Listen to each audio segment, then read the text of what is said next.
Good evening, everyone. The time is 5:35, and I will call the 2027 budget hearing for Fall Mountain Regional School District to order.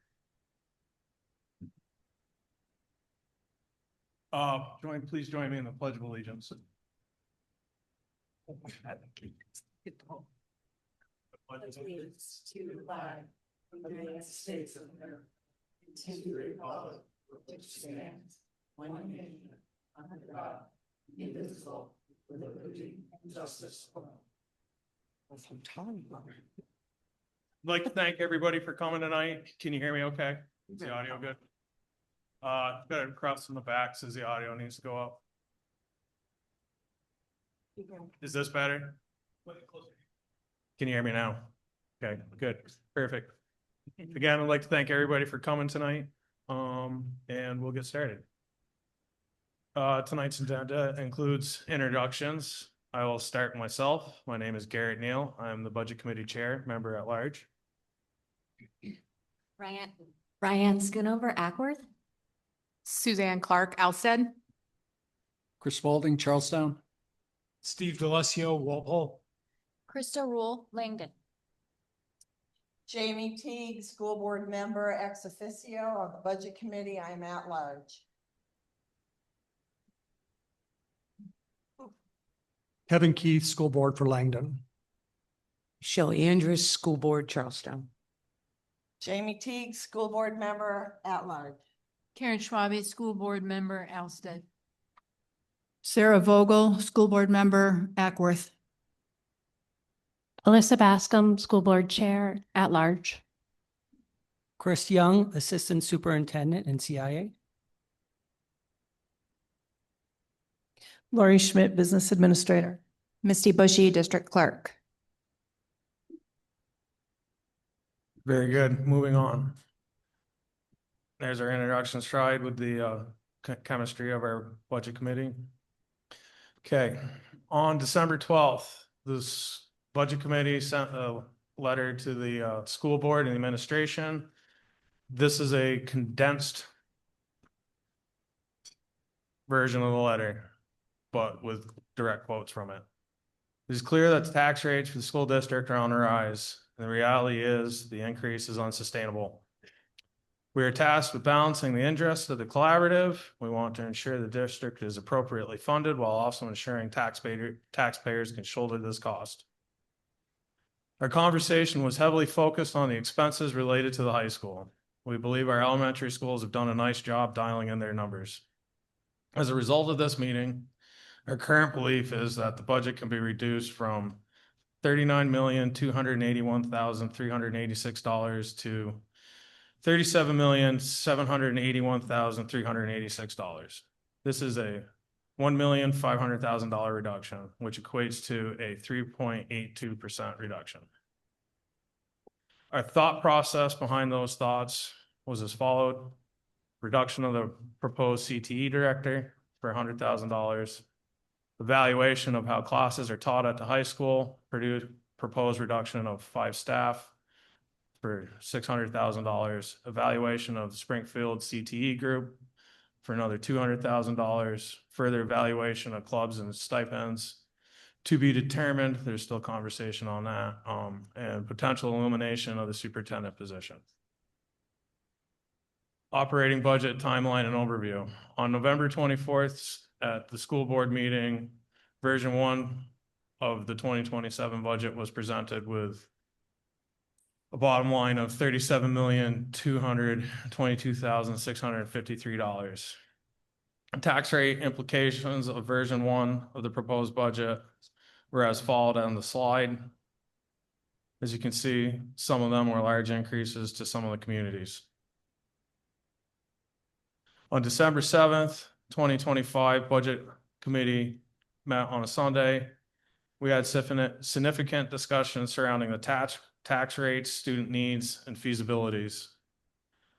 On December 8th, 2025, the school board met and they received version 1B of the budget, which was $36,940,284. That was a $282,000 reduction from version 1. On December 12th, the Budget Committee sent the communication I read at the beginning of this slideshow to the school board and the administration.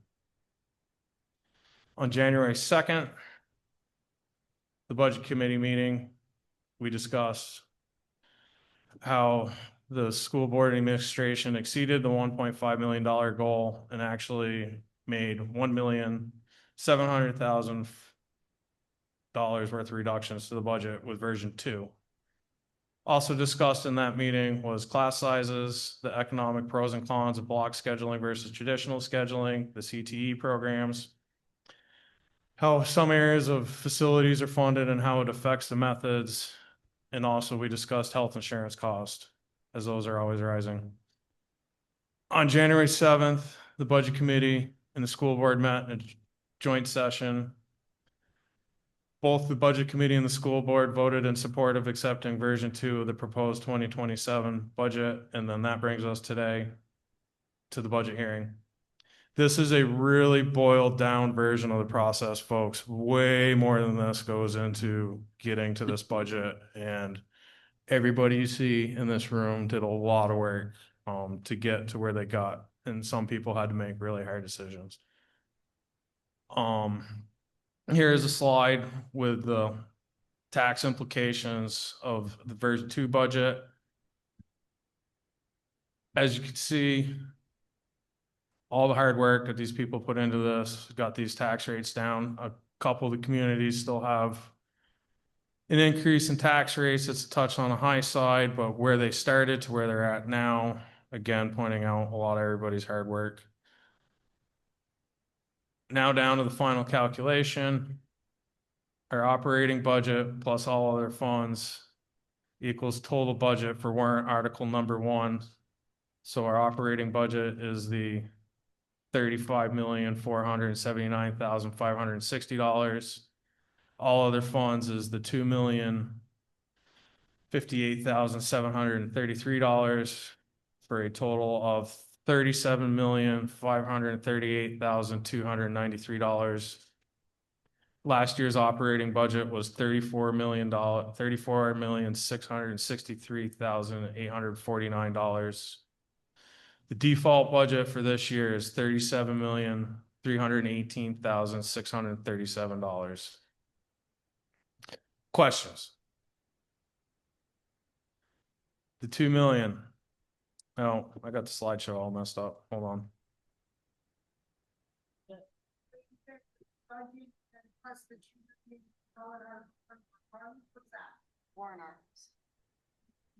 No, I'm gonna let Lori will answer this for us. Right. So those are our special revenue funds, which reflect our grant funds and our food service programming. That's always, so the general fund, that first number, the larger number is what is raised and appropriated from taxes. But then we have appropriations for our grant activities and our food service. But the funding is from the federal government through the state.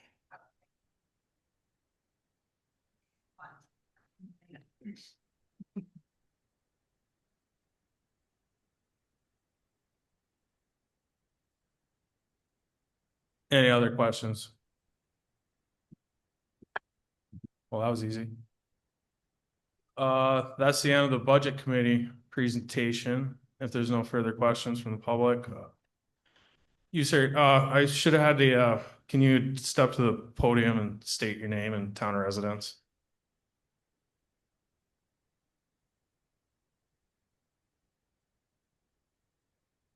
Jamie Shand, Charlestown, New Hampshire.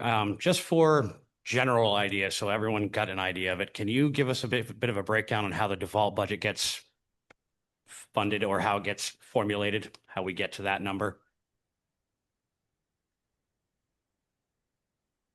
The default calculation is determined by RSAs. There's a very strict formula.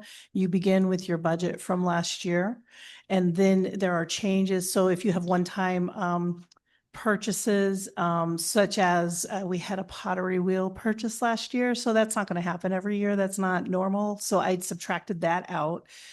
We would add back contractual obligations. So like year 2 of our support staff agreement that passed last year. We took the amount that was in the warrant article, we added that back into our default budget.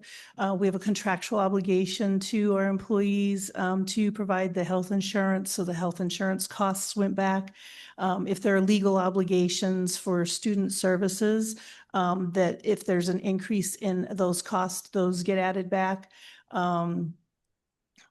And then if you eliminate positions, so they're being eliminated, going away, never going to be filled. Those are a reduction to the default calculation.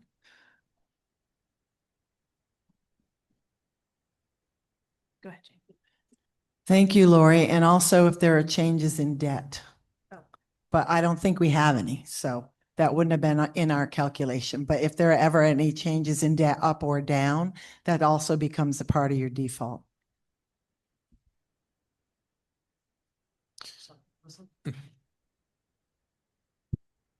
Go ahead. Do you mind, just so that it's really to assist with the Zoom? Thank you, Patty.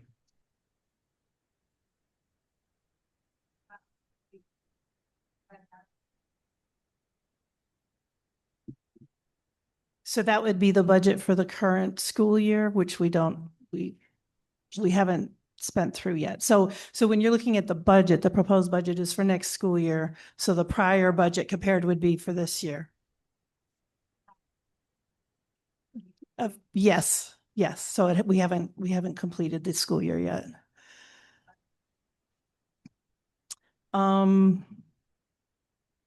Don't know right offhand, probably, because it was about 70% of our.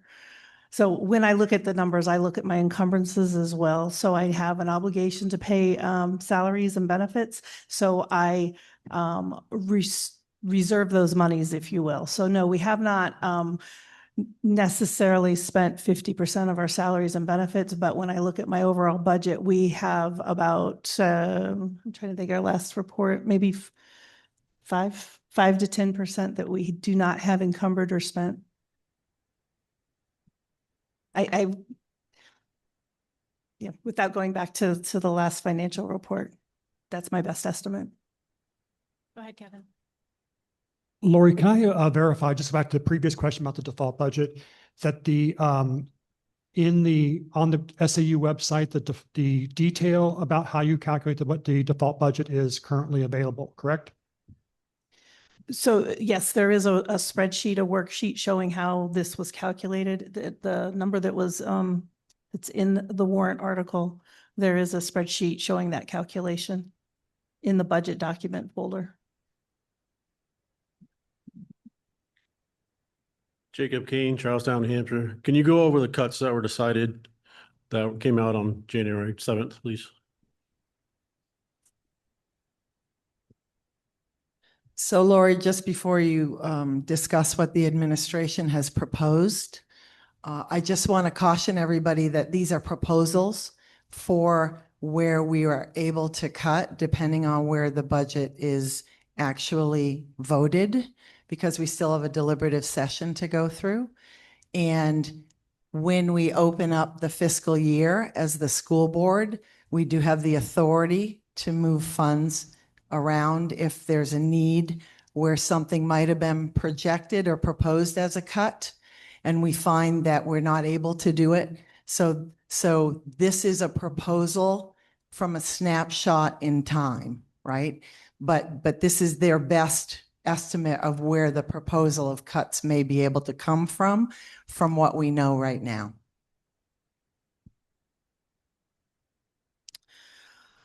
Okay, so bear with me, and I guess let me know if you have questions as we go.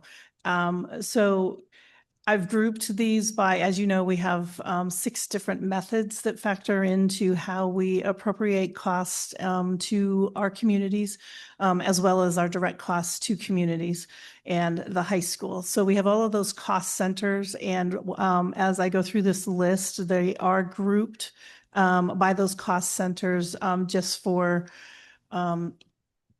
to make it easier for calculation and tracking, and it's not there isn't any other significance to the order of the information that I'm about to share. So the superintendent position and role was cut. We had an English language learner teacher position that was cut.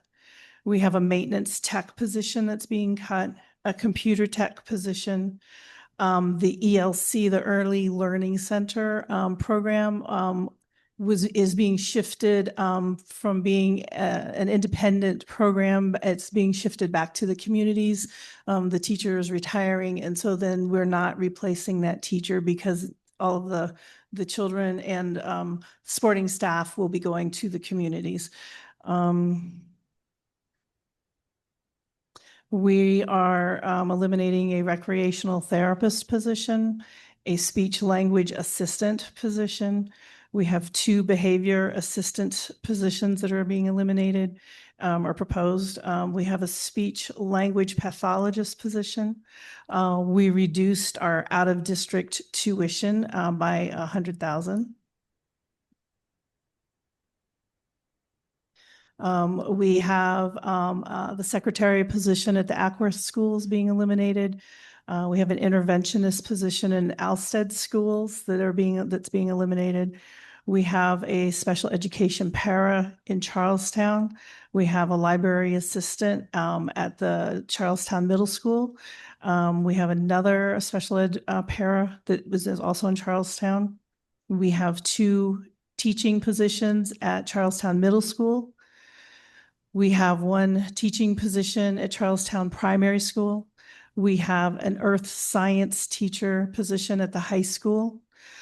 We have the River Valley Tech Center tuition and transportation on the list.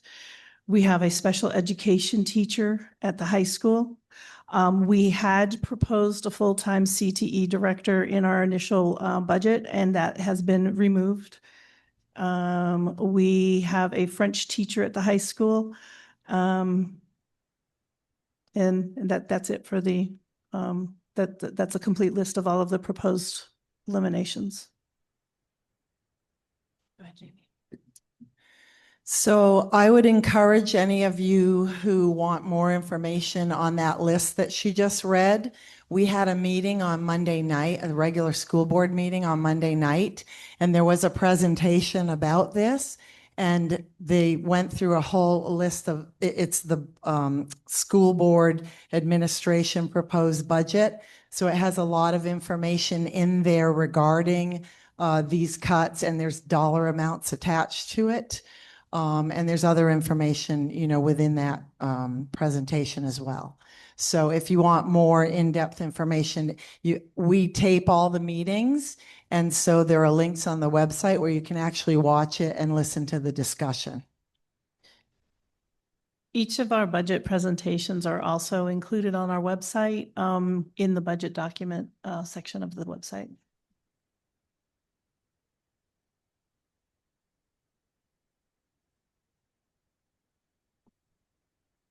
And thank you for the questions.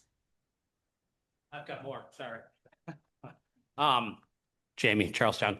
So originally we saw the 1.5 million suggested by the budget committee. There was a counter offer, and then it got brought, the budget committee also came back with a $1.7 million cut. And then we only ended up with about a $550,000 cut. Is that a true statement? For clarification, Jamie, Yeah. we set the goal of the $1.5 million cut, and the admin and the school board got to 1.7 for round numbers. But where did we end up? We're at 1.7. Okay. So where was the differences in, I guess, what the block scheduling, the CTE program, what was the findings on the block scheduling? Were we able to be more efficient with classroom sizes? Were we able to be more efficient with the standard education model rather than the block scheduling? Can we increase the class sizes to kind of, with these lowering student numbers? I think we need to kind of look into being more efficient. You know, we're seeing a lot. Don't get me wrong. I appreciate the work that's being done. I am not here to tell you to go farther. I just kind of want to know what goes into it and know that we're actually digging to the depths that we need to. Thanks. So no decision has been made to switch from block scheduling to traditional scheduling. That's an admin decision. The budget committee has just had the discussions, and the school board has participated with them and had their own discussions about it as well, as an exploratory thing to look and see if it's an option that will save the district money. But at the end of the day, the budget committee doesn't do policy or procedure. That's a school board thing and an admin thing. Jamie? Thank you. So there's been a lot of discussion about that, and the budget committee, specifically Representative Spalding, has done a lot of work on that, and he did bring a lot of information forward to the administration and the school board. The timing of making a decision like that, you know, when students in a high school sign up for their classes, they sign up well in advance. In fact, I think they're probably doing the signups and the scheduling for next year's fall now. So in order to make a change like that, it's not something you can simply do in 1 year. But with all of the information that's been brought forward, I think that there will be further discussion at the school board level. And again, I will encourage, I know it's like, you know, you have nothing else to do, right? But all of our meetings are taped, and there were two different meetings this fall that there was a lot of discussion about that. And our principal of our high school actually did a presentation about our block scheduling. So, you know, if you want to know more about it right away, we have some, you know, tapings out there of the discussions. And I'm sure that after we get through this round of budget, you know, hearings and all, that Mr. Spalding will be willing to share his information with us so that we can, you know, take a more informed and timely look at something, because it does take a little bit more planning in order to make a change like that. Lori? I do want to speak to the difference between the 1.7 and the 1.5 million. When that initial round of cuts, when we initially proposed the budget, all capital improvements and repairs and maintenance were included in the budget, and we removed the projects that were in excess of $10,000, and removed those. So that initial round, the majority of that variance was shifted to warrant articles. We've since discussed the warrant articles in more depth, and so it's not going to equal up exactly, but our first budget had included those items that were shifted to warrant articles.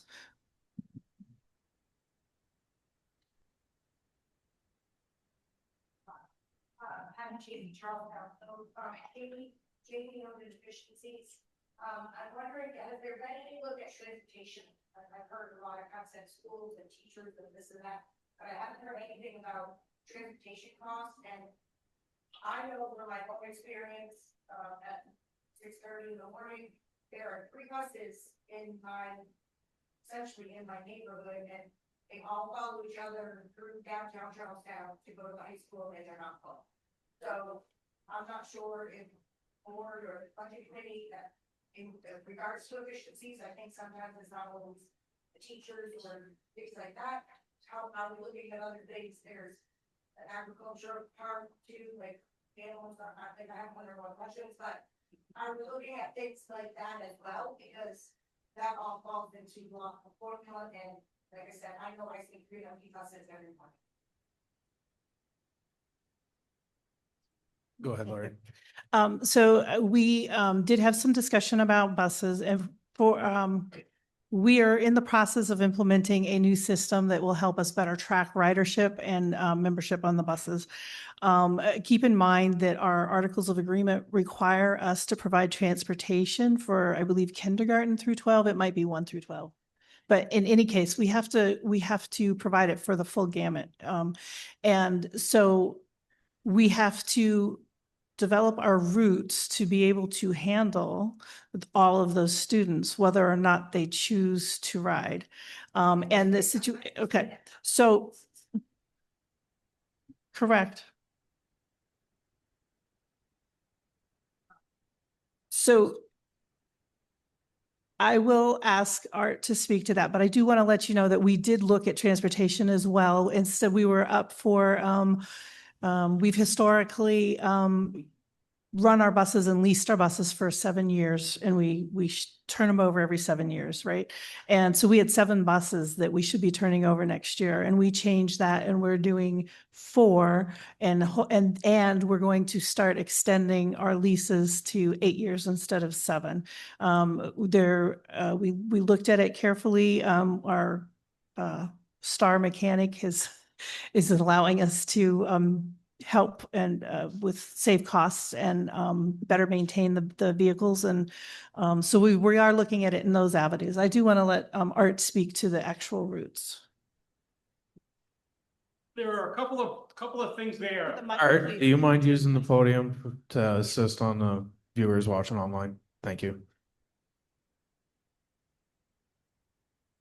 Yeah, there's a couple issues there. One of the issues being is the geographical of the area.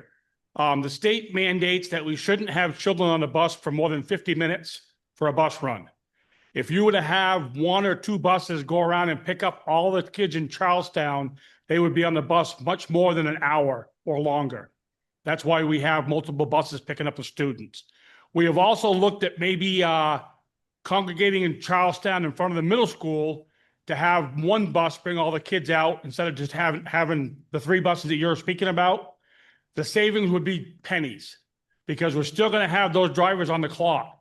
The only thing you're going to be saving is maybe a gallon of diesel fuel. Some of them drivers actually start their elementary runs in South Charlestown. So they have to travel that distance anyways. Okay, so we've looked at all avenues and whatnot, and it's just we are right now doing it at the best feasibility as we can. Any other questions?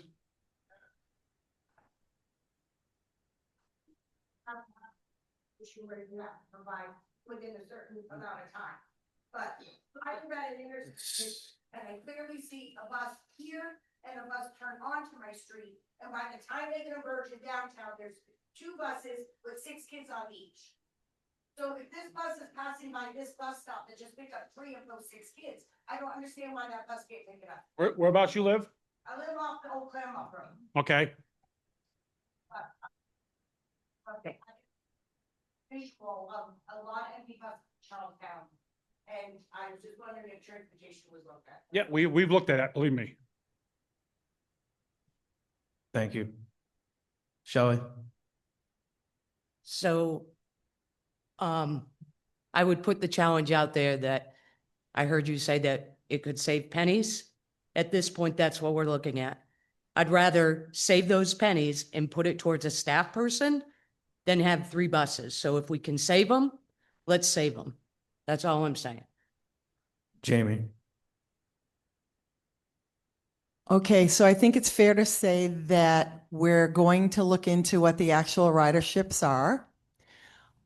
I've managed transportation as a business administrator in 2 different districts for 19 years.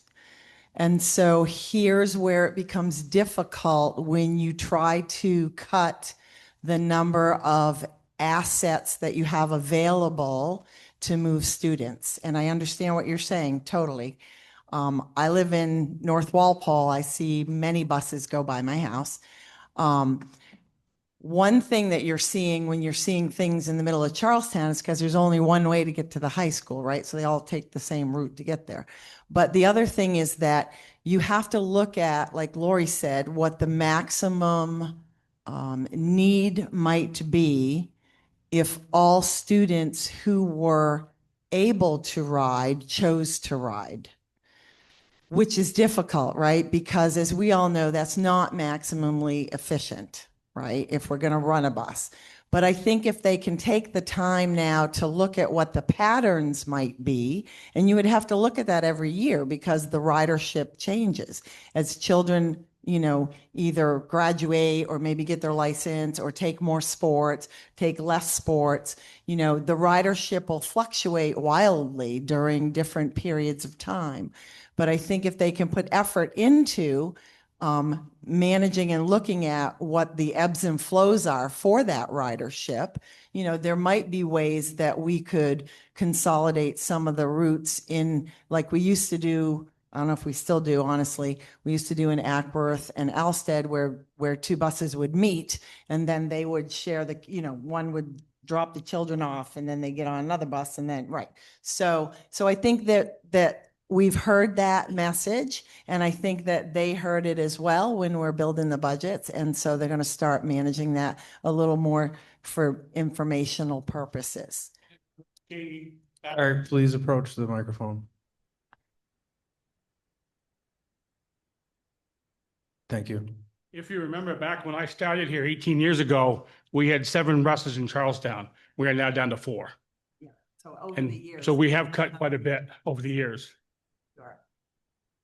We used to have 25.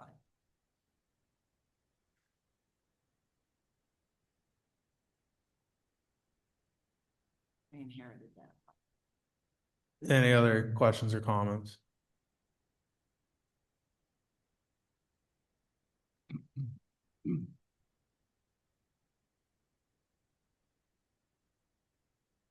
Jacob Kane, Charlestown. I'd like to ask about the revenue side of this budget.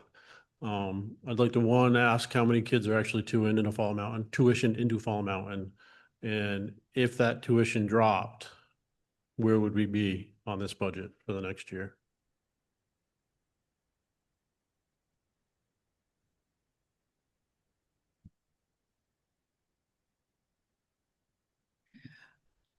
I will have to get back to you on that, the specific number of tuitioned in students, because like we have one-offs from different locations and then, some larger pockets from neighboring communities. Another piece to the revenue though, is that we did lose almost $1 million in state funding through the, education grant. And they changed, the formula. And so there are other factors that play in as to whether you receive money or don't. And on our website, within each community, you can see an analysis showing last year's revenue from the state versus this year's revenue and see what was lost in each community. So that is a major factor as well.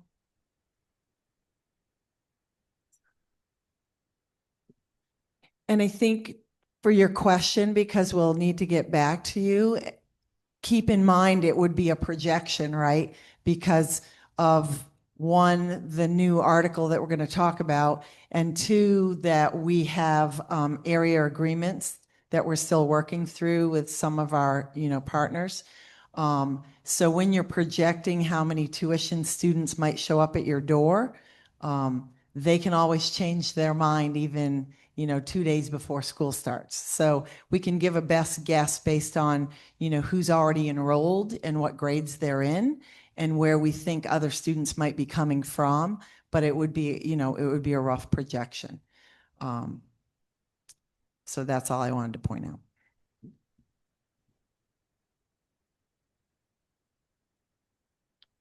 And that we could probably include that in our slide maybe for the deliberative. Any other questions or comments before? Go ahead, Lori. We do have just under 800,000 budgeted for revenue from tuition. So I can answer that piece now, but as far as head count, I'd have to provide that during the deliberative.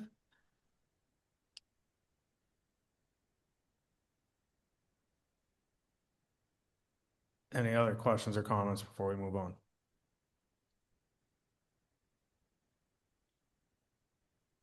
Hearing none, we will move on to the warrant articles. Thank you, Garrett.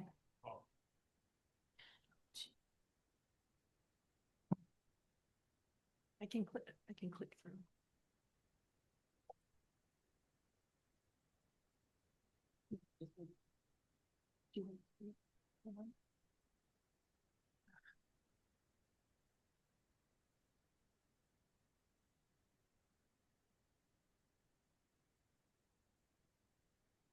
Because so there's new guidance that requires that we supply the prior year cost per student and efficiency rates for science, math, and English. That will not be actually in the warrant article, but it will be on the ballot at the top of the ballot. And so that's why our original sample to you included it in the warrant article, but it will be on the top of the ballot per legal counsel. All right. I'm going to start with that part, even though it's not on this slide. So prior to Article 1, the information being given to you will be, according to the new RSA, the average cost per pupil for the preceding year, as calculated in accordance with RSA 189:75 1A, is $24,159.10. ELA proficiency for this district is 56%, math proficiency is 36%, science proficiency 41%. Just information that will be going forward. It is based on the 24-25 numbers. Article 1 should read, shall the Fall Mountain Regional School District raise and appropriate as an operating budget, not including appropriations by special warrant articles and other appropriations voted separately, the amount set forth on the budget posted with the warrant or as amended by vote of the first session for the purposes set forth therein, totaling $37,538,293. Should this article be defeated, the default budget shall be $37,318,637, which is the same as last year, with certain adjustments required by previous action of the Fall Mountain Regional School District or by law, or the governing body may hold one special meeting in accordance with RSA 40:13, 10, and 16 to take up the issue of a revised operating budget only. Are there any questions regarding this article?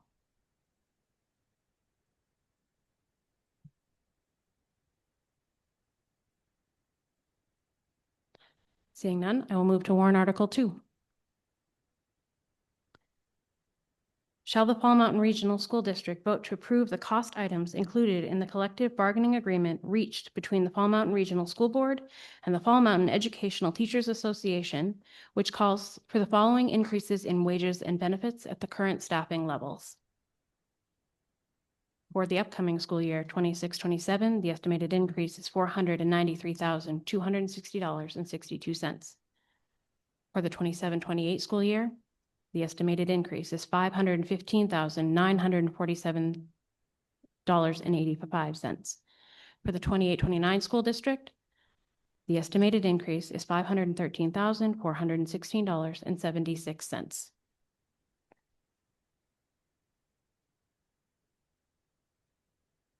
And further, to raise and appropriate the sum of $493,260.62 for the 26-27 fiscal year, such sum representing the additional costs attributable to the increase in wages and benefits required by the new agreement over those that would be paid at current staffing levels in accordance with the most recent collective bargaining agreement.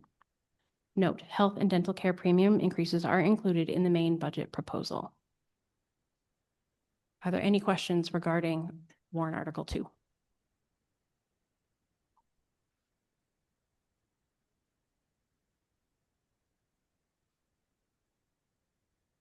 Where is Fall Mountain in the realm of teachers' averages versus the state? Are we mid, low, high? I'm wondering because if I'm asking, are we competitive with local and state on our payrolls for our teacher salaries?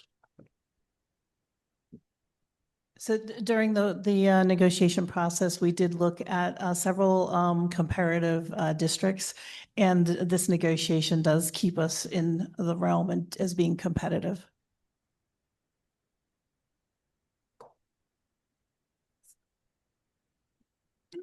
Go ahead, Jamie. And as we have done in the past, when we bring it to deliberative session, probably before that, we'll be mailing out a digest that will give you more context for what makes up those numbers. This contract is available online at this point, right, with the state, or is it last year's that's available online? Last year's, okay. So this kind of goes back to the default budget. It's kind of one of the reasons I raised it. And And we've been pressed upon it for the past decade and a half of how we actually don't control so much of our budget because of contractual obligations. And we're seeing it here. I mean, we're talking about a $1.5 million increase in 3 years. So the question becomes, is everybody taking it seriously that these long-term obligations that come along with these contracts is what is absolutely driving the cost of these schools right now? And I hope that during negotiating periods, we are talking about possibly changing how that structure is modeled, whether it's cutting insurances and adding payroll and having them take care of their own insurances. I know it's not necessarily a full cut, but we have to look outside the box as how to stop this long-term stuff. I mean, we are right now spending on teachers that were here 25 years ago, and we're going to continue to do that if we continue to get into these long-term contracts. So I really, and we can't drop our default budget if we're constantly having to add $3-4 million in contracts every single year on that default. So I just hope that everybody kind of sees that we're just going to continually climb and climb and climb without, and then our options is cutting faculty, cutting programs, because this can't be touched. So hopefully we can try to figure out how to finagle those numbers a little better.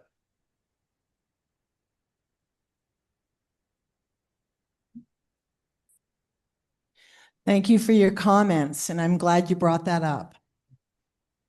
So year after year after year after year that I have been involved in or on the school board, I have explained over and over again that when you vote yes on a warrant, a multi-year warrant article, it doesn't mean that any of those years go away, right? They're cumulative. So that every year thereafter, when the administration is asked to try to absorb that cost, it detriments programs, right? Because we're 80, I don't know, how much percent are we of personnel? 80% of personnel, right? Because we're in the people business. You know, it takes people to take care of the children and educate the students. So I'm glad you brought that up because people need to understand that you are making a multi-year commitment. And we do have to stay competitive in our realm or we will lose teachers to other realms around us. So it is a difficult situation when we enter into negotiations. The other hard part that you bring up is that health insurance costs have gone through your eyeballs, right, over the last 2 years. This year was insanely expensive. And we have health insurance companies that are pulling out of our state. So I don't feel that it's only a school district, town, city problem, right? It's a nationwide problem, but it's also a state problem at our Insurance and Banking Commission on why are insurance companies pulling out of our state, which absolutely limits our options on how we can insure our people. There's a whole host of issues, which I could spend a whole hour talking about, but I won't because that's not why we're here. But you bring up a great point, and you're right. We do, and I was on the bargaining committee along with your chair and Karen to my right. It's difficult going through, bargaining and trying to find where you can make those different adjustments to still keep the packages, competitive, but not try to bankrupt yourself in doing so, or have them have to basically eat their own in order to continue every year's next budget, right? But thank you for the comment because I think it's an important one.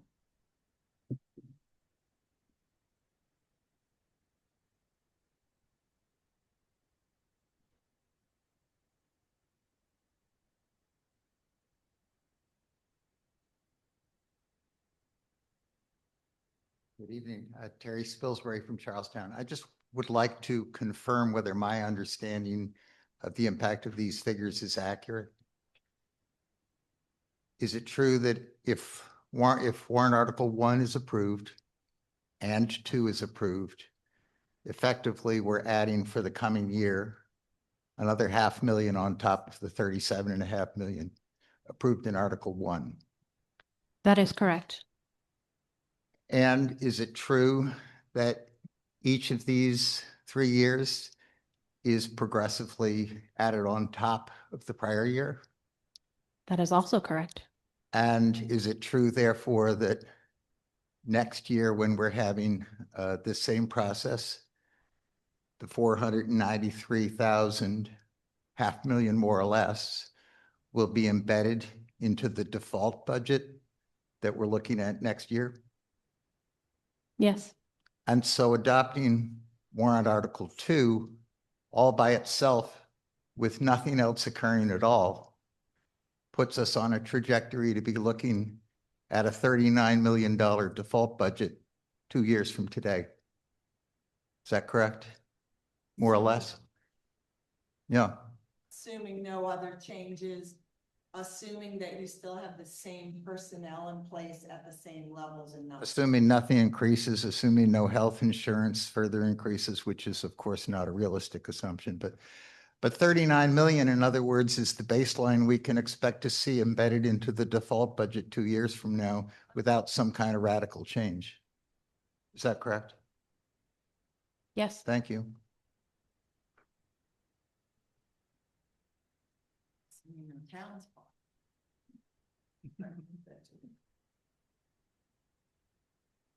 To Mr. Spilsbury's point, the school board will be looking at a lot of different options in the next year.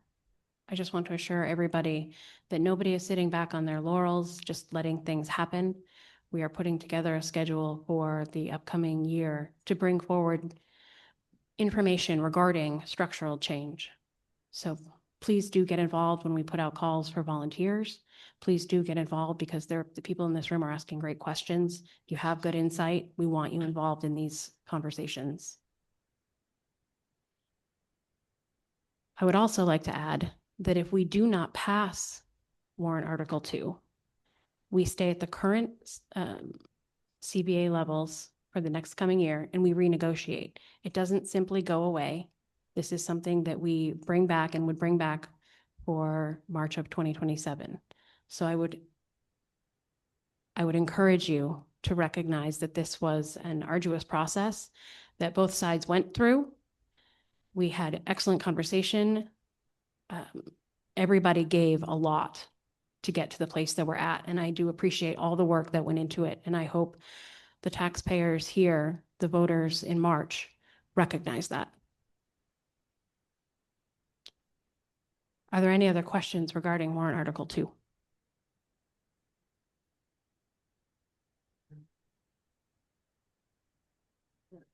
Can you go to the next slide though, because I think it shows the cost of it. Thank you.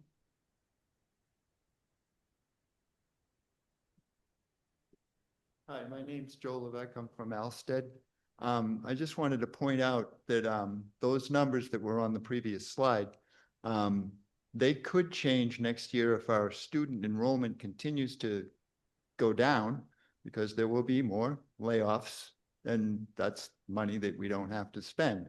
So another gating factor for this is the number of students that we have. If the district goes out and tries to tuition more students in, we don't have to change, we don't have to lay people off. But if we don't, we could run into the same situation where we're eliminating another 8 positions next year.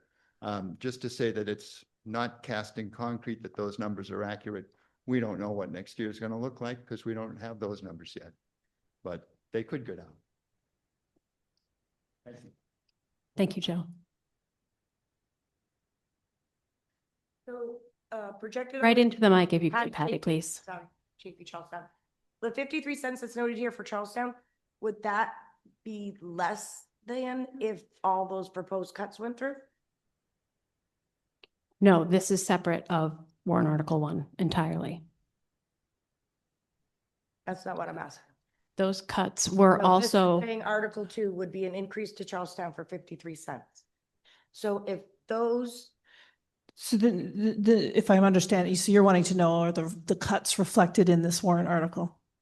correct, So the cuts are not reflected in the warrant article because the negotiation, Jamie, maybe you can That's help what me I'm with this. asking. So- Negotiation was completed prior to then, and we don't have a firm decision yet to know which positions are actually Correct. eliminated If because the in budget fact hasn't all passed. that's listed for Charlestown, that increase for our share would go down? No, yes, everybody's share would go down, something would go down? This adds to Article 1. This Tax impact of Article 1. Right, This but the number tax is- impact would be less, correct? Because you don't have as many teachers getting a raise.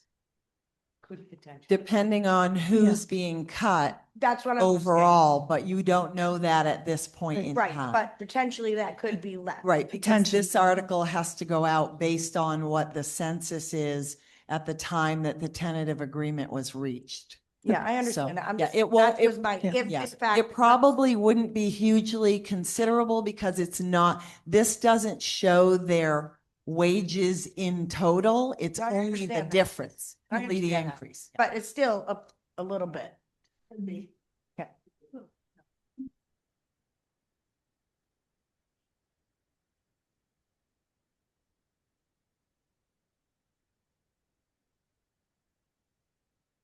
All right, I'm going to move on to warrant Article 3. Does somebody have a question? Okay, sorry. I didn't. Shall the Alsted voters vote to raise and appropriate $36,500 for capital improvements to Vilas Middle School to replace a storage shed, repair elevator door switches, and install a window in the focus room, with said funds to come from the Alsted Schools Capital Reserve Fund created for that purpose? Are there any questions regarding Article 3? Article 4. Shall the Charlestown voters vote to raise and appropriate $115,720 for capital improvements to the Charlestown Primary School to replace the fire alarm panel and repoint bricks on the gym, and the Charlestown Middle School for asbestos abatement, and to replace the back gym steps, with said funds to come from the Charlestown Schools Capital Reserve Fund created for that purpose?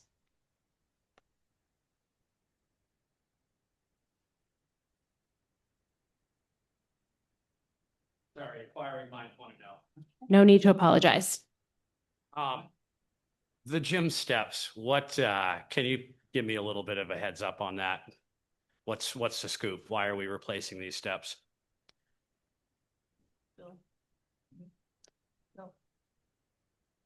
Anybody? Bill, would you, as our Yeah, Bill, facilities if you could director, come to the answer? microphone so that those that are watching can also hear you. Well, this Bill Bonding, the facilities director for the school district. I'm from North Walpole. When I looked at them with the contractor, we felt it would be best to completely take them right to the ground and start from the ground up. We didn't look at any other avenues. We thought that it might be too much to just patch them, and they'd only last a few more years. So we went with the whole thing. And that was the figure that he came up with. And that's just the budget number. I only got one budget number for it at the time. And when and if this passes, we will go out and get 3 bids from 3 different contractors to get it. Can you tell us why this project is being asked for at this time? Are the steps safe? They were just in poor condition. So we thought just be a good time to replace them. Thank you. You're welcome. Sorry, I'm going to ask for some elaboration on that. As a contractor myself, and I was in the concrete world, I've got a bit of an idea. Has there been a report on the structural footings of the stairs? Are the cracks, is it separating, falling apart? Is it falling away from the building? Do you have bumps that are beyond a ½ an inch causing for a trip hazard? Or are we just looking at surface cracks that could easily be repaired for now and get another 10 years out of? Because that's not something that I want to put on our agenda right now, especially when I look in the Charlestown Middle School, the gymnasium floor. You can see the waves in that thing from the next town over. So are there those structural issues? Are we seeing it fall away from the building? Do we have separation where we have half-inch bumps on the cracks? There were a few, To the point of danger? I think.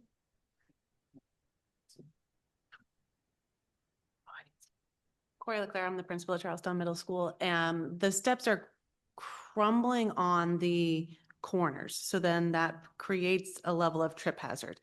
Do they need to be fully replaced versus repaired? I can't speak to that. I don't know. There are cracks in them. I don't think the cracks, it's not falling away from the building. The stairs themselves are not separating from each other. It's really more the edges of the stair treads that are crumbling and falling apart with some more substantial, something larger than a chip. I don't know what that would be, but some chunks out of the edges that do create some degree of hazard. But again, I can't speak to whether or not that can be repaired or if they have to be fully replaced. I don't know that piece, but it's a mix. Thank you for the information. And with that information, honestly, I would pull that right now and get it off of this warrant article and put in something for a study or having 3 other contractors come in for concrete overlay and repair. If you're not seeing this thing falling away from the building, getting cockeyed, the structure's fine, and overlay from professionals that know how to do it is going to be cheaper than 50,000, and it's going to give us some time to do this and at a later time. I just don't think that the town at this point in time, especially when we're looking at the 53% increase on top of the 278. So that now we're going to be up into the over $3 range for our tax hit. Add this warrant article onto it, and we're going to be pushing 350, are we not? These warrant articles do not affect the tax rate. They are considered tax neutral. I know we laugh because they have been collected prior to, and yes, I am fully understanding that. But this, to pass this warrant article as it is, does not change the tax rate.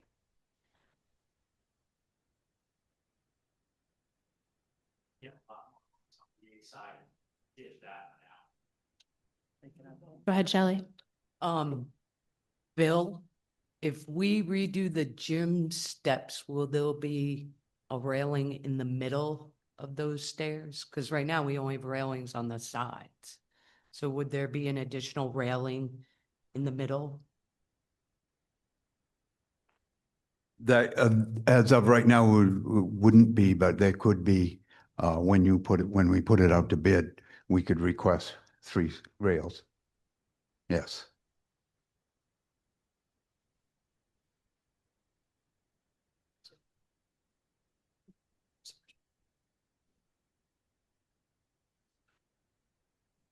Jacob Kane, Charlestown. I understand your point completely, but from a life safety standpoint, the stairs are now no longer code for NFPA 101. The rise over run is too short, so they need to be changed. Thank you, Jacob.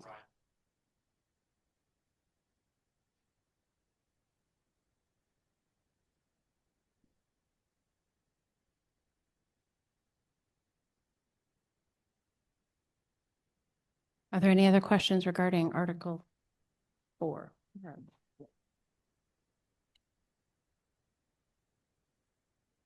Seeing none, I'll move on.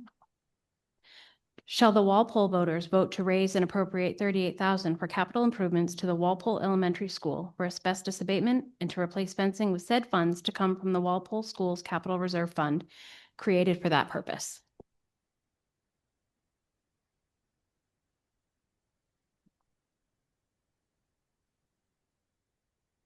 Seeing no questions, I will move to Article 6. Shall the Fall Mountain Regional School District voters vote to raise and appropriate $100,700 to resurface the high school track with said funds to come from the Fall Mountain Regional High School Capital Reserve Fund created for that purpose?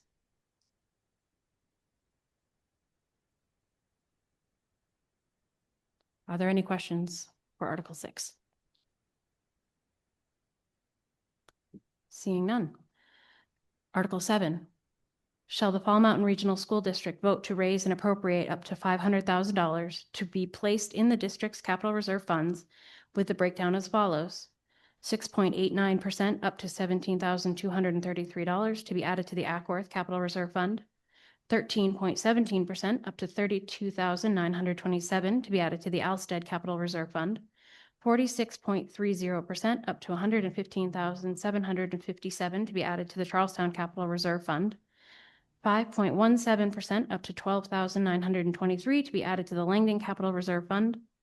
28.46% up to $71,160 to be added to the Walpole Capital Reserve Fund, and up to $250,000 to be placed in the Fall Mountain Regional High School Capital Reserve Fund, with said funds to come solely from any year-end unassigned general fund balance available for transfer on July 1st, 2026. These funds are to be held by trustees of the trust funds in the respective towns, and no withdrawal shall be made without consent of the voters. Are there any questions on Article 7?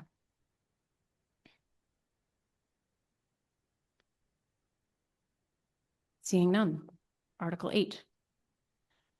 To see if the school district will vote to change the purpose of the existing Health Insurance Capital Reserve Fund to the Fall Mountain Regional High School, FMRHS, Paving and Access Road Project Fund for the purpose of hiring or contracting with qualified companies to pave FMRHS parking lots and access roadway at FMRHS, and to maintain and repair the FMRHS parking lots and access road. A 2/3 vote is required.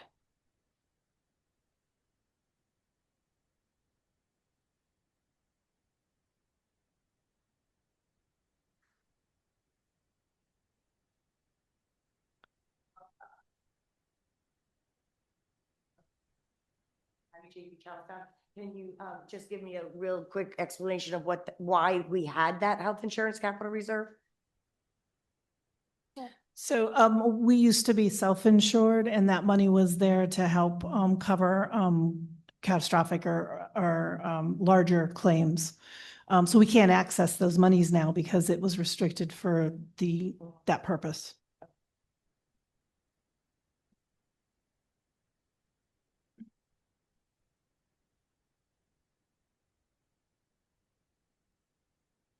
This is Steve Neal, Charlestown. If this goes the way it is written, it goes back into the capital reserve fund for the high school? So it would stay a separate capital reserve fund, but restricted to use for the high school paving of the parking lot, repair and paving of the parking lot and access road. So it does not go into the existing capital reserve.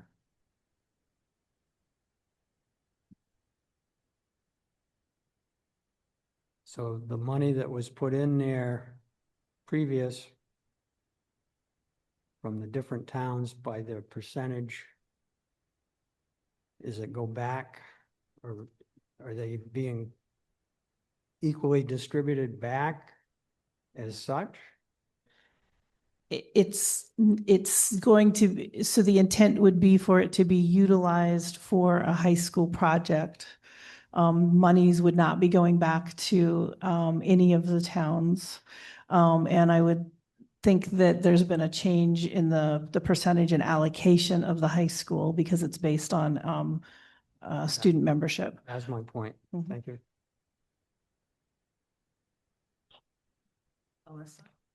Jamie, go ahead. So, Mr. Neal, if the article is defeated, then nothing would change with the fund where it now sits. It would just stay there as the health insurance set aside fund until such time it's voted back out, right? So because the school board has been speaking about taking care of the crumbling parking lot for, I don't know, 4 years I've been sitting here, and we've just been trying to do it the right way with everybody's input and trying to be sure that we're going to do it once, we're going to do it correctly. We went out for a study on it and we got all of that information back. And so it's always been our hope that we would be able to redirect these monies that aren't being used to a purpose that was still shared by all of the taxpayers, who have paid in and raised money for different purposes, right? It's when this money was set aside through the same type of vehicle that we used to do, when we put the monies into the capital reserve funds, 10 years ago, 12 years ago, when we were self-insured, when I was here, we had to build that up so that we had enough money in order to cover 1 month's worth of claims if something happened. And that's why it got so high, and then we stopped funding it. But since we gave up, I think Jim Fenn was here, since we stopped being self-insured, the money's just been sitting there, in Charlestown is the trustee of trust on that, and just earning interest until such point in time we bring it to the voters for them to, tell us what their will is. If they vote this down, I'm sure that we'll probably bring another article next year.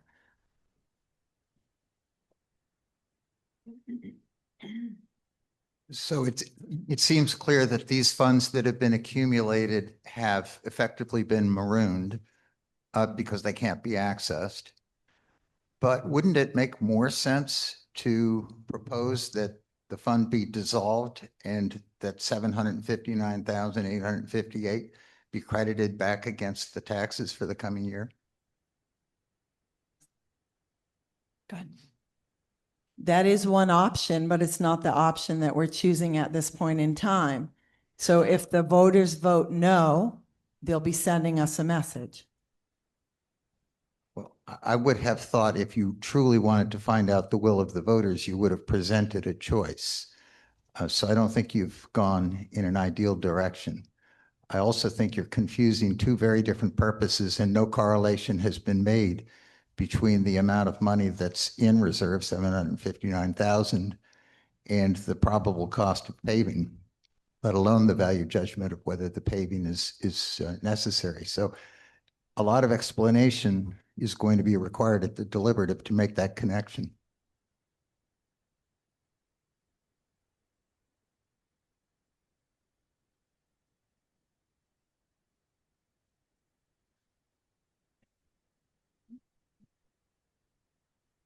Thank you. Are there any other questions on Article 8? Seeing none, I bring you to Article 9, which I think will go to answer a few more of those questions. If and only if Article 8 passes, shall the district vote to raise and appropriate the sum of up to $1.35 million for the purpose of hiring a qualified paving contractor to pave the high school access road and parking lot, and to authorize the withdrawal of $750,000 from the FMRHS Paving and Access Road Project Fund created for that purpose, and to authorize the withdrawal of $600,000 from the Fall Mountain Regional High School Capital Reserve Fund created for that purpose. A simple majority is required.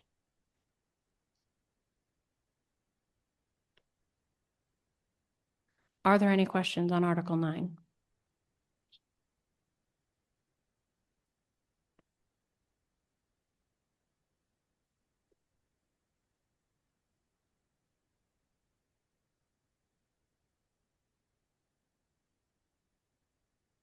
So, well, last year, I believe it was, we created a committee. It might have been more than a year ago. And we created a committee to study this, and we met, created a RFP based on a warrant article that passed previously. And we hired an engineer firm. The committee was comprised of some community members that are familiar with the industry, as well as board members and the facility director and myself. So we reviewed the RFPs and the response, selected an engineer. The engineer has been working on a study to provide guidance for this project. And you can see, I don't know if you can see it or not. It will be in the information by budget digest that goes out, as well as the annual report. There's a brief description of what's going to happen. This is a reconstruction of the road coming into the high school and the parking lot. We have consistently had findings with the state when we have reviews for safety issues. It's something that we need to address, and just patching it isn't going to be efficient. So what we're proposing is to repurpose the money from the health fund that, you know, has been sitting there stagnant. We can't touch it. We can't use those funds for anything. So that was in the prior warrant article. If that warrant article passes, then we're asking the public to consider this warrant article. If warrant 8 does not pass, this warrant article is null and void, and we can't do a project. So that I think may answer some of the concerns and questions, Mr. Spilsbury, that you raised. There's the correlation of the funds and how they would be used. You can see that right now the engineer's opinion of cost is a little over 1.2 million. We built in almost $100,000 contingency in there because it's January, and we would be putting this out to bid in the spring for work in the summer, should it pass. If warrant article 6 passes and we spend money to resurface the track, and warrant article 7 passes, and that puts $250,000 into the high school reserve if there's a surplus, and warrant 8 passes, allowing us to repurpose the money, then we would consider this and we would spend up to 1.35 million. If all of those factors occur at the stated dollar value, at the end, we would still have a modest reserve for future repairs and projects to the high school. And we wouldn't be coming back to the taxpayers in next year to try to fund large projects or put in a large amount into the reserve. So the 250,000 addition would be from surplus. The bulk of the money really is from repurposing the health insurance, the fund. So we're trying to minimize the tax impact to people to take care of a safety issue at the high school.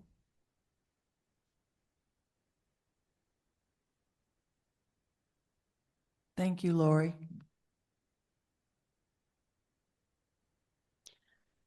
I see a lot of inquisitive faces, so I'm just going to sit for a minute, and if people want to ask a question, please feel free.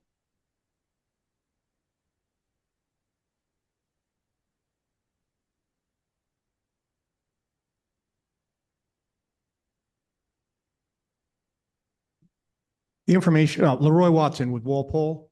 The information provided in warrant Article 9 tells us that if Article 9 shall not take effect if Article 8 fails. What if Article 9 passes? What if Article 8 passes but Article 9 fails?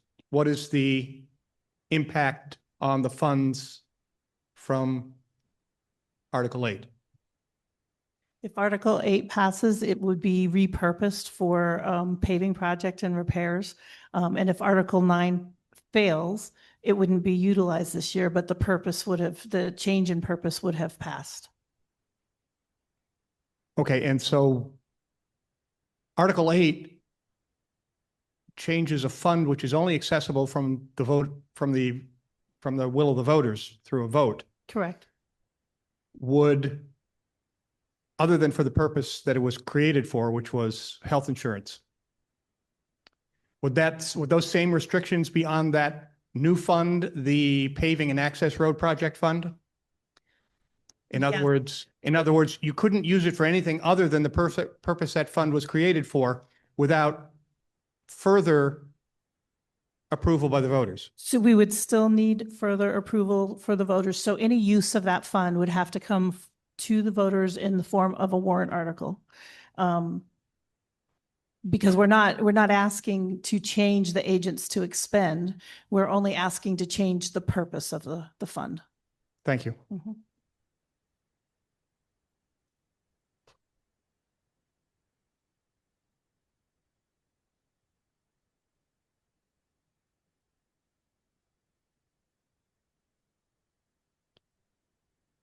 Seeing no other questions, I will move on to Article 10. Shall the Fall Mountain Regional School District accept the provisions of RSA 195 as amended, providing for the withdrawal of the pre-existing District of Walpole from the Fall Mountain Regional School District in accordance with the provisions of the proposed withdrawal plan filed with the school district clerk?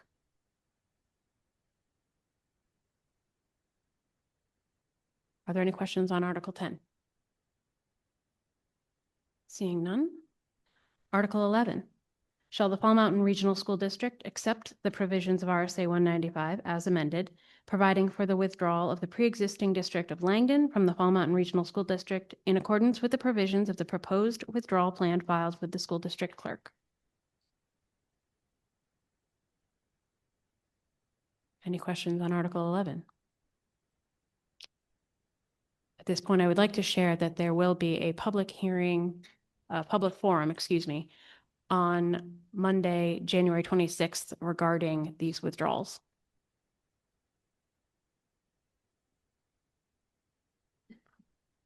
Seeing no other questions, I move to Article 12. Shall the Fall Mountain Regional School District vote to adopt an interdistrict open enrollment school program designated Fall Mountain Regional High School as an open enrollment schools pursuant to New Hampshire RSA 194D for the purpose of enabling the district to admit up to one non-resident students to Fall Mountain Regional High School under the provisions of RSA 194D, and further to allow up to 100% of its eligible resident students to attend the Fall Mountain Regional Schools to which they are assigned in accord with the Articles of Agreement, and to limit the number of resident pupils in grades preschool through 12 permitted to attend open enrollment schools located outside of the district to 0% of the district's total enrollment.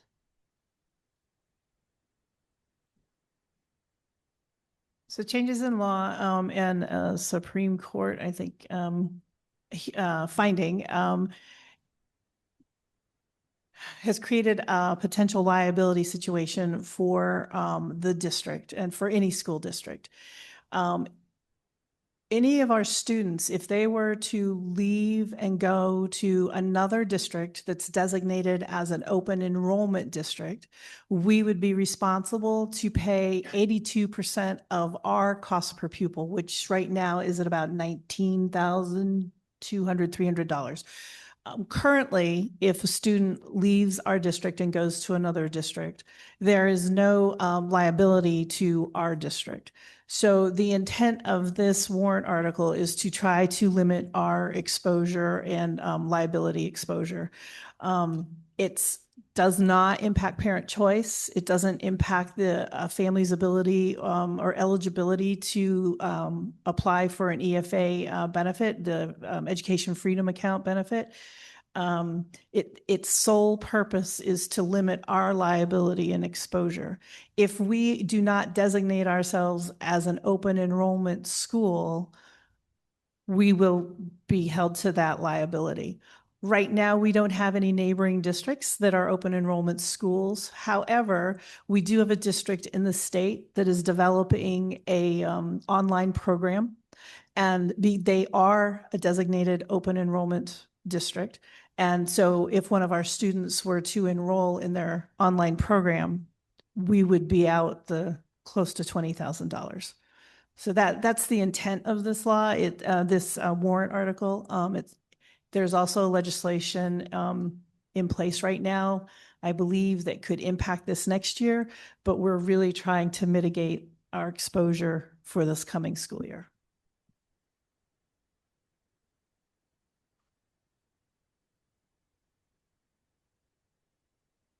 Are there any questions regarding Article 12? So I've learned a lot about this new RSA because I'm actually still working part-time in this realm in a different district. We are going to bring more information on this forward, and we also have to hold a hearing on this article. So we're going to say stay tuned, because there's so many questions that are being raised right now by all of the school districts across New Hampshire. And the legal teams are trying to just, keep up with all the questions and figure out what some of the gray areas are. So we will, again, have more information coming forward that'll be, shared with you all, and we will have to hold a hearing for this warrant article.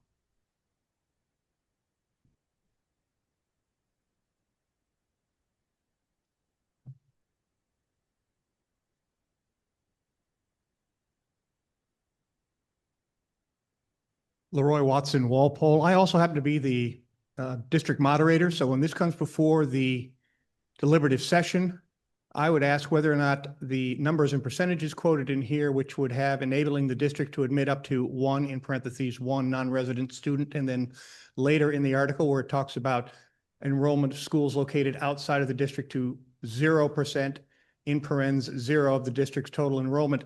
Are those statutory or mandatory numbers, or are they discretionary proposed by the board? Yeah, they're numbers that are discretionary, and in early discussions with different legal teams, until we can really get a firm grasp around how this is going to play out, it's been suggested that if we want to keep our local tax dollars within our own schools, that we limit any allowable amount of students out via this method to 0%. Because that way we keep all of the tax money that we're raising locally within our own schools to educate our own students. As was, I think, expressed earlier, and I don't remember because I've been in 3 hearings in 3 days. It's hard keeping them all separate. So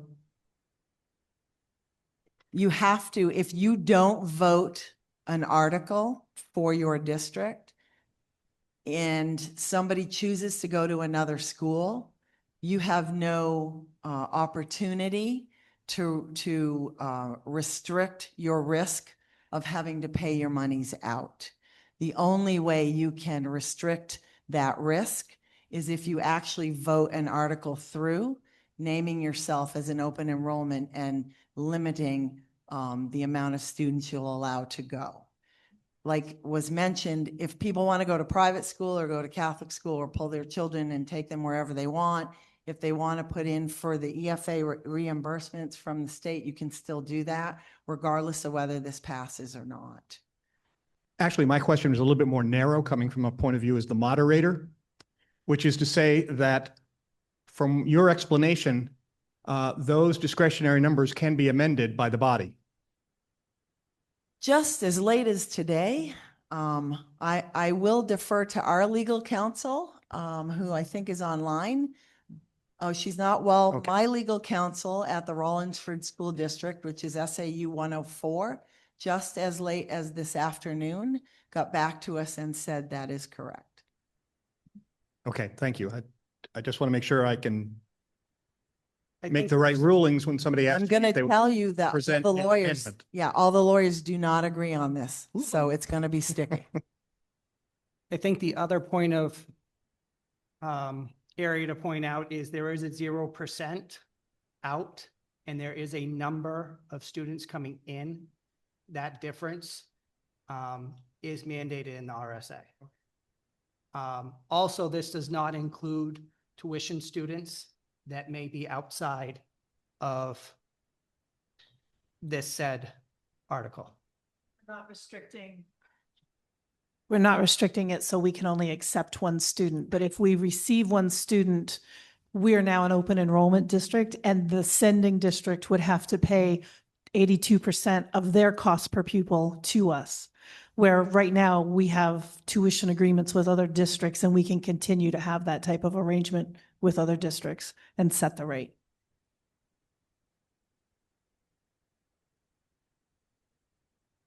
Terry Spilsbury, Charlestown.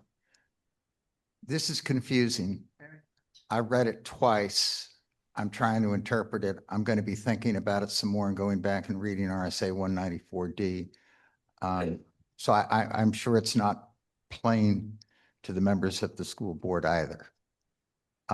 It's a developing area of law. There are bills for the current session, as I'm sure you know.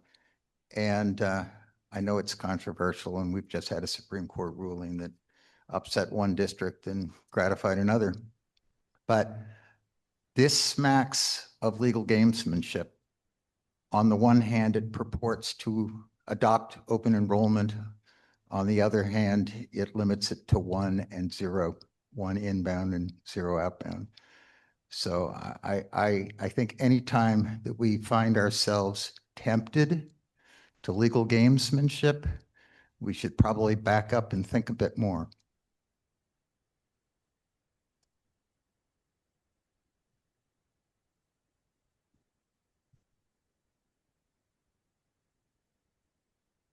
Any other thoughts or questions on Article 12? Seeing none, I turn this portion of the hearing back over to Mr. Neal.